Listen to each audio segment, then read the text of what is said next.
Bonjour à toutes et à tous. Je m'appelle Fiona Mille.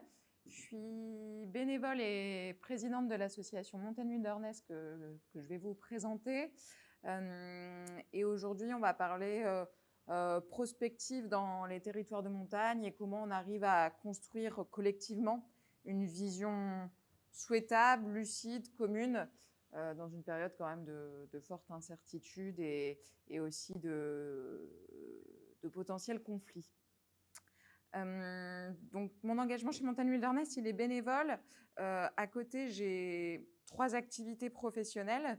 Ça fait 7 ans que je travaille sur la résilience des territoires dans un cabinet de conseil, donc qui m'amène à vraiment anticiper les risques systémiques, accompagner la gestion de crise et penser la transformation des territoires. Donc, vous verrez le lien avec ce que je vais vous présenter tout à l'heure. Et puis, je vis dans le massif de Belledonne, à 1200 mètres d'altitude, où je suis gardienne d'un gîte d'étape et où je co-gère un restaurant culturel. Voilà, c'est pour savoir un peu d'où je parle. Et donc, comme je vous disais, j'ai la chance d'être présidente bénévole depuis 5 ans de Montagne Wilderness. Montagne Wilderness, c'est une association qui n'est pas toute récente. On va célébrer les 40 ans prochainement. C'est une association qui a un nom anglophone parce qu'elle a été créée à l'origine par des alpinistes de différents pays avec pour intention commune de préserver les territoires de haute altitude. Finalement, en tant que pratiquant, sentinelle déjà d'impact sur les territoires de haute altitude, dans une prise de conscience aussi des dégradations qu'il pouvait y avoir en bas. Et la spécificité de Montagne Wilderness, c'est que c'est une association, j'ai envie de dire, qui pense vraiment la relation homme-nature, homme-montagne, dans toutes ses dimensions. Aujourd'hui, on définit notre raison d'être comme étant faire cohabiter la montagne sauvage et la montagne à vivre. Donc, on va à la fois, bien évidemment, être sur les enjeux de préservation des écosystèmes naturels de montagne. Et nous sommes la seule association qui est agréée pour la protection de l'environnement en montagne.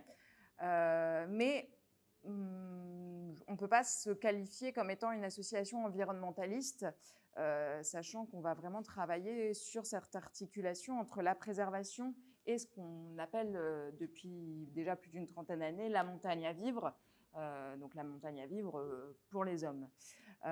Et donc, on va toujours être à la recherche d'équilibre entre territoire de vie pour les humains, territoire de vie pour les non-humains, et comment on arrive à penser l'aménagement des territoires de montagne tout en ménageant ces écosystèmes qui sont, on le sait tous, d'une biodiversité incroyable, aussi d'une très forte fragilité au regard des effets du changement climatique, mais pas que. Et donc, ça nous conduit à travailler bien évidemment sur des sujets d'aménagement au sens très, on pourrait dire, restreint, l'aménagement dans le sens de la structure. Montagne Wilderness est assez reconnu pour à la fois apporter son expertise, mais aussi critiquer, voire aller en justice sur des projets d'aménagement qu'on qualifie déraisonnables, c'est-à-dire à la fois ne respectant pas on pourrait dire les limites planétaires, mais aussi tout simplement le code de l'environnement ou le respect des écosystèmes montagnards. Donc, on peut travailler sur des aménagements notamment touristiques, des extensions de domaines skiables, des projets immobiliers, etc. etc. Mais on va penser aussi l'aménagement, j'ai envie de dire, dans un sens plus global, aménager un territoire de vie et toujours dans cette conciliation avec nos espaces protégés.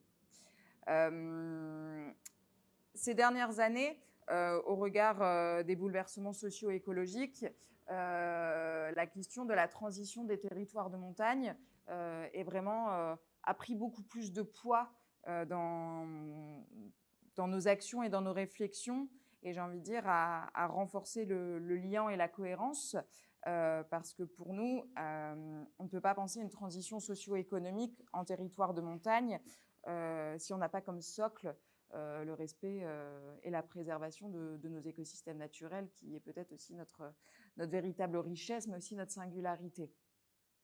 Et donc depuis on va dire 2020, on peut dire qu'en interne, on a conscientisé le besoin de travailler sur ces dynamiques de transition. Et pour ce faire, notre approche a été de travailler sur la mise en mouvement des acteurs de la montagne sur ces questions. Sachant que nous sommes donc une association qui peut être aussi qualifiée d'engagée de la part de nos prises de position sur certains sujets et notamment l'aménagement des stations ou autres. Et en 2021, on s'est engagé dans on va dire, un projet qui était pour nous une expérience un peu inédite de démocratie participative dans les territoires de montagne, qui s'appelait les États généraux de la transition touristique des territoires de montagne, qui a été un événement à l'initiative de Montagne Wilderness France, mais dans le cadre de la SWERA, la stratégie de l'Union européenne pour la région alpine, donc en partenariat avec les régions et l'État, où nous avons véritablement engagé une réflexion commune sur le devenir touristique des territoires de montagne en 2021. Pourquoi le tourisme ? Parce qu'on sait que pour nombre de nos territoires, le tourisme, c'est une locomotive de ces territoires, c'est aussi un poumon économique, et cela nous semblait pertinent que le tourisme soit un peu une porte d'entrée pour ensuite élargir le débat sur comment on vit et on habite la montagne demain. Ces états généraux, ils ont été singuliers sur leur forme, à la fois par les co-organisateurs. Il pouvait y avoir donc les services de l'État, les collectivités territoriales, Montagne Wilderness France, et aussi Domaine skiable de France, donc représentant des stations. Et pour nous, cette gouvernance a été importante parce que c'est montrer la volonté et la nécessité d'avoir un débat collectif, d'avoir une discussion ouverte sur le devenir de nos territoires. Et donc, il y a eu à la fois un événement national pour poser les bases de cette réflexion et en parallèle, en simultané, 2 jours de travail, une trentaine de territoires se retrouver en Chartreuse, dans le Champsaur, dans le Queyras, pour se poser toutes et tous les mêmes questions. Quel tourisme on veut demain, qu'est-ce qui sera encore possible, qu'est-ce qui est encore souhaitable.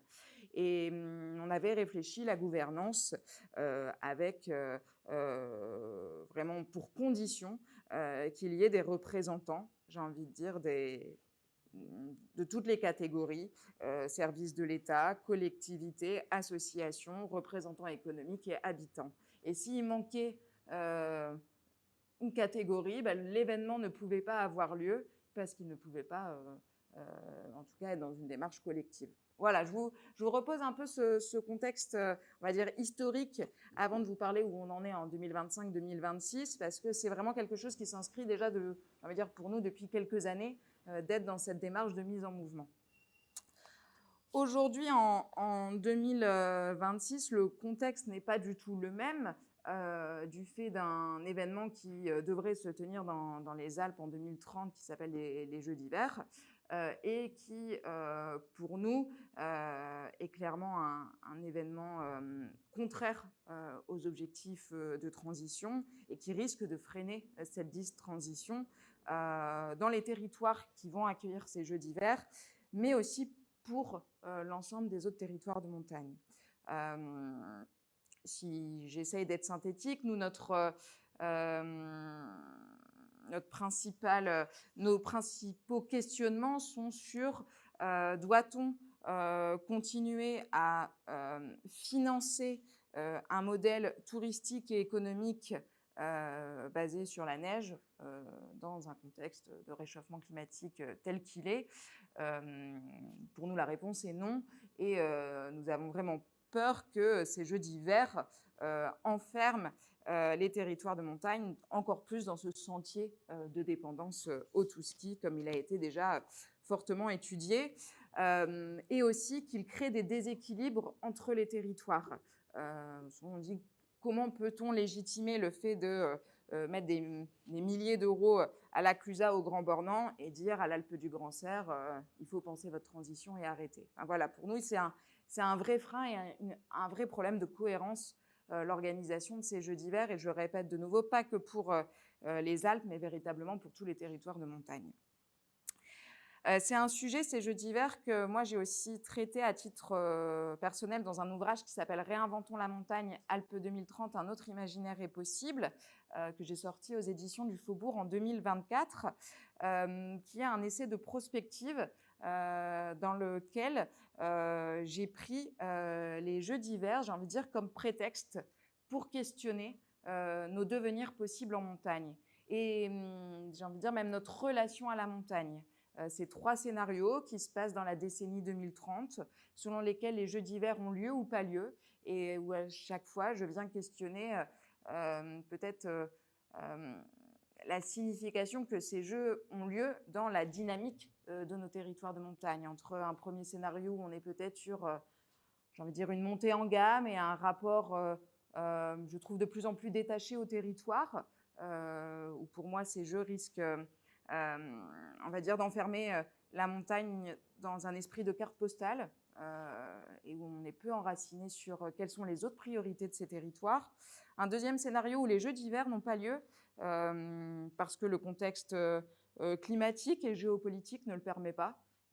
Parce que les priorités sont peut-être les questions de l'eau dans nos territoires, les sécheresses, les problèmes sur le pastoralisme, l'accélération et l'intensification des risques naturels, et puis tous les problèmes géopolitiques qu'on connaît déjà bien en 2026.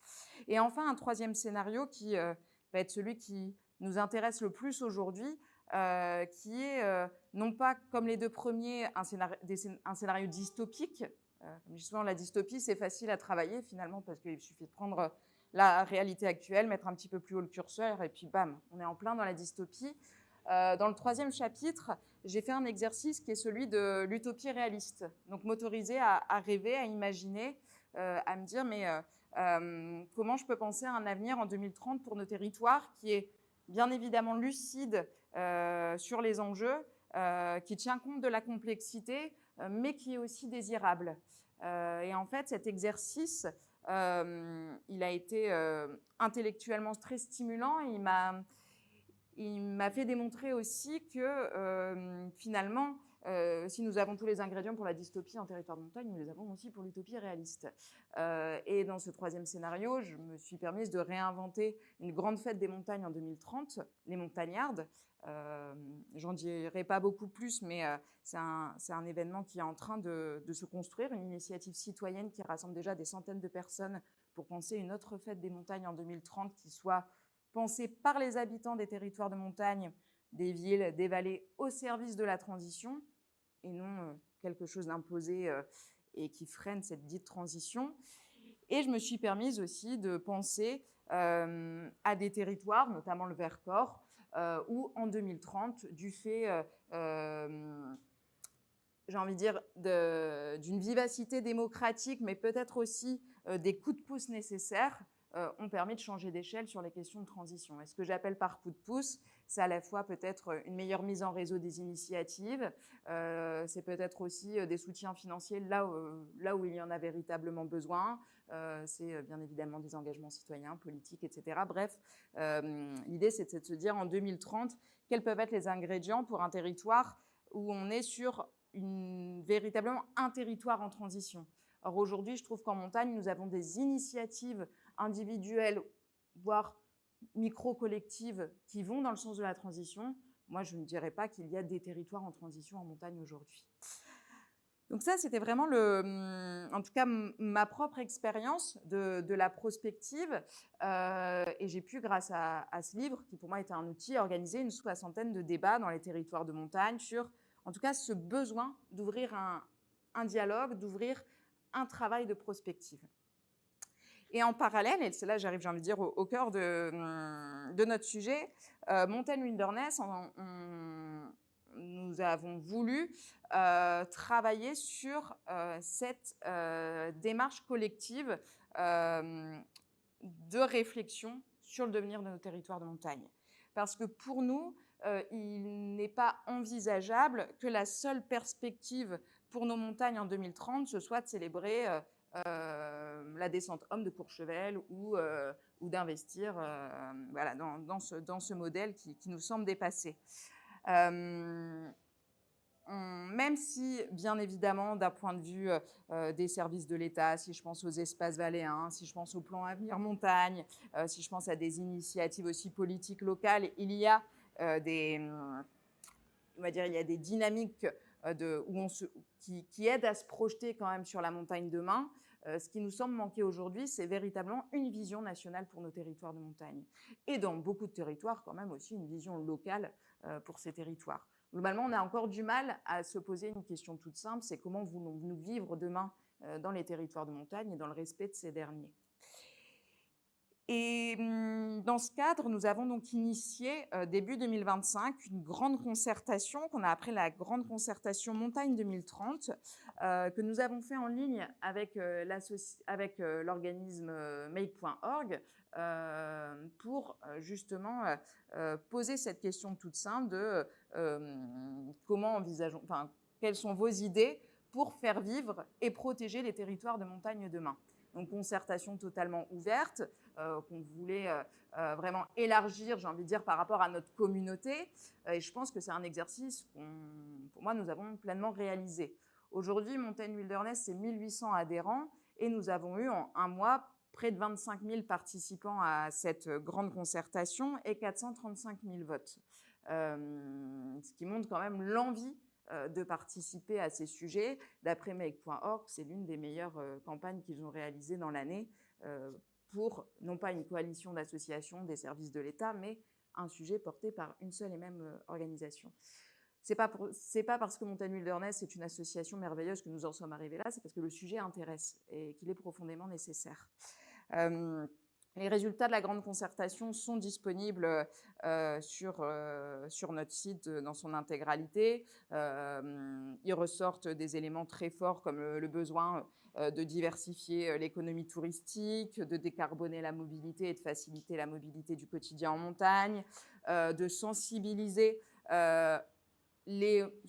on pourrait qualifier grossièrement les nouveaux pratiquants de la montagne sur la fragilité des écosystèmes, la question des moratoires sur les nouveaux aménagements, chose que Montagne Wilderness porte depuis plusieurs années, mais que là a été soutenue dans le cadre de cette concertation. Je vous inviterai à la regarder plus en détail. Nous, on l'utilise aussi comme, de nouveau, un outil à la fois pour construire notre stratégie sur les prochaines années, s'appuyer quand même sur cette ressource citoyenne, puis bien évidemment pour le plaidoyer, on s'est basé aussi sur ces résultats pour les municipales et l'élection municipale intercommunale et bien évidemment dans le cadre des présidentielles. Mais cette grande concertation, ça reste un outil en ligne qui a l'intérêt pour nous de donner des grandes lignes directrices pour la vision nationale, mais qui est insuffisant pour les dynamiques locales. Et donc, directement, en parallèle, on s'est dit, en plus des rencontres Réinventons la montagne, on a besoin de penser des ateliers d'intelligence collective pour stimuler l'imaginaire et construire une vision d'avenir pour les territoires. Et c'est là où nous avons du coup initié les ateliers 2030 Glorieuses en partenariat avec donc l'association fondatrice de ces ateliers 2030 Glorieuses qui s'appelle Ça commence par moi. On s'est dit c'est un outil qui est très intéressant, c'est une approche qui est très intéressante parce que si les ateliers 2030 Glorieuses, ils cherchent à travailler sur ce muscle de l'utopie. Et donc sur ce désir de demain et sur, j'ai envie de dire, cet élan vital qui est qu'est-ce qui fait que demain on a envie de continuer à vivre dans ce territoire, de s'y engager, de s'y épanouir. Et ça nous a semblé être une excellente approche dans un contexte qu'on trouve particulièrement morose.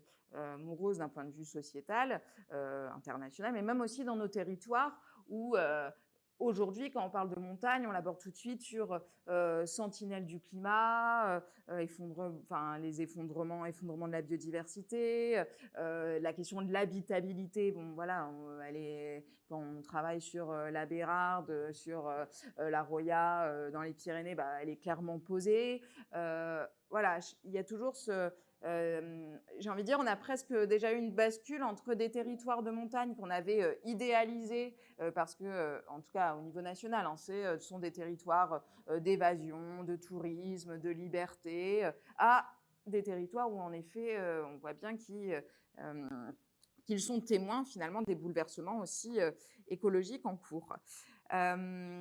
Et dans ce contexte sombre, pour nous, venir travailler cette utopie est particulièrement sensé pour mettre en mouvement et ouvrir les perspectives. Parce que nous sommes convaincus qu'aujourd'hui, les territoires de montagne ont quand même besoin d'ouvrir un nouveau chapitre de leur grande histoire. Comment ça se passe, un atelier 2030 glorieuse? C'est un atelier qui dure, on va dire, environ 2 heures, où on travaille en petits groupes par table et où on va voyager dans la décennie 2030 et où on voyage au présent. On va donc s'immerger en décennie 2030 et on va commencer par réfléchir comment individuellement, dans son territoire, donc enraciné dans son territoire, on vit en 2030 d'un point de vue personnel, sur ses mobilités, la manière de se nourrir, de travailler, etc. Bref, on part de l'individu pour ensuite mettre en commun collectivement, construire, j'ai envie de dire, une vision de territoire à partir des expériences souhaitées de chaque individu. On invite le collectif justement à dessiner cette vision de territoire en 2030. Si je prends l'exemple, moi je vis dans Beldon, je me souviens d'un atelier 2030 glorieuse dans le territoire aux Adrets, où la réflexion c'était sur la mobilité, où aujourd'hui on est très dépendant de la voiture quand on vit sur les balcons de Beldon. Certains imaginaient clairement pour le coup des câbles entre la vallée et les Adrets pour se déplacer. D'autres étaient beaucoup plus dans une vision de relocalisation des activités économiques et des services sur les balcons. Enfin voilà, il y avait vraiment cette idée de on se projette dans ça nous donne envie et on y est collectivement. Et ensuite, on réatterrit en 2026. Et ce réatterrissage, bien évidemment, c'est quels sont les verrous qu'on a réussi à lever, quelles sont les choses qu'on a dû financer, qui avons-nous dû embarquer. Bref, on se pose la question des freins plutôt que les mettre tout de suite en début de projet, qui est souvent j'ai envie de dire, notre mode de fonctionnement et qui est très limitant parce qu'on n'opère pas une transformation radicale avec les freins de l'actualité. On ne les balaye pas pour autant, mais ils deviennent des composantes d'une réflexion plus globale. Mais la vision est d'abord l'élan. Et ensuite, il y a ce réatterrissage. Et je trouve que pour moi, cet exercice qu'on fait dans les ateliers 2030 glorieuses, il m'inspire, j'ai envie de dire, dans plein d'autres projets aujourd'hui. C'est comment on arrive dans la gestion de projet. Je pense qu'on est beaucoup trop, et dans n'importe quel sujet, à mettre les finances, la RH et tous les verrous politiques et économiques avant de penser une vision. Et ce qui est intéressant, c'est que c'est des choses qui sont souvent partagées par les parties prenantes. Donc, comme dans le cadre des États généraux, ces ateliers 2030 glorieuses, on cherche à convier des représentants, si possible, plus variés. Quand on arrive à mixer élus, habitants, décideurs économiques, il y a quand même une force d'embarquement qui est plus intéressante et qui a aussi pour intérêt de travailler sur quel est notre dénominateur commun positif, plutôt que quelles sont toutes les choses qui nous opposent. Et voilà, je pense qu'en ça aussi, cet outil qui est pour moi, les ateliers 2030 glorieuses ont comme intérêt à la fois d'être un outil de prospective, et je pense on sait tous que la prospective est vraiment un superbe outil pour tout simplement construire l'avenir, mais un parti pris qui est de dire la lucidité, elle arrive dans un second temps. D'abord, on met le désir. Et je pense que mettre le désir en premier, vu le contexte actuel, il est très pertinent.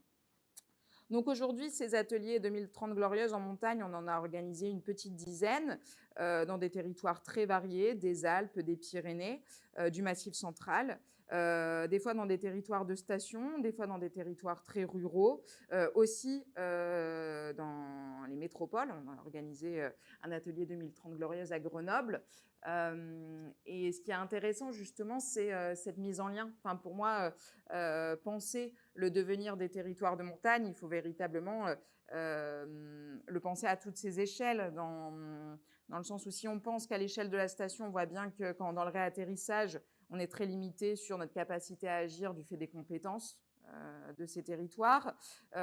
Penser à l'échelle d'un bassin de vie en montagne fait déjà bien plus sens, mais penser à l'échelle urbaine est aussi tout intéressant dans la relation ville, vallée, montagne, qu'on essaye de travailler particulièrement chez Montagne Wilderness.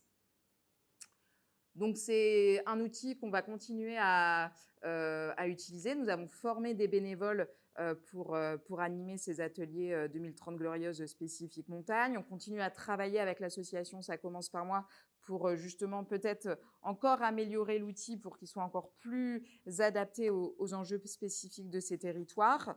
Et puis, c'est un outil qu'on propose, on va dire, on a un peu une forme de grille entre est-ce que c'est un collectif citoyen qui en a l'initiative et des fois, c'est des collectivités qui font appel à nous pour mener cette réflexion.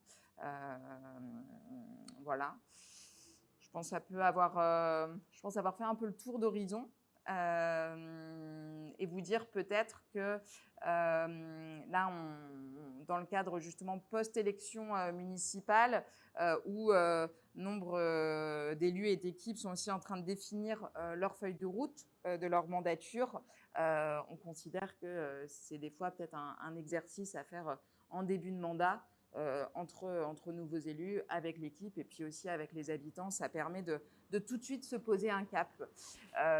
Et peut-être pour finir une anecdote, je me souviens d'un atelier 2030 glorieuse où un maire est venu me voir à la fin en disant merci d'avoir fait cet atelier. Je me suis rendu compte qu'en tant que maire, il fallait peut-être que je porte une vision pour mon territoire. Je me suis dit, bah oui, ça me paraît assez évident, mais tant mieux si ça a servi à ça. Voilà, merci beaucoup.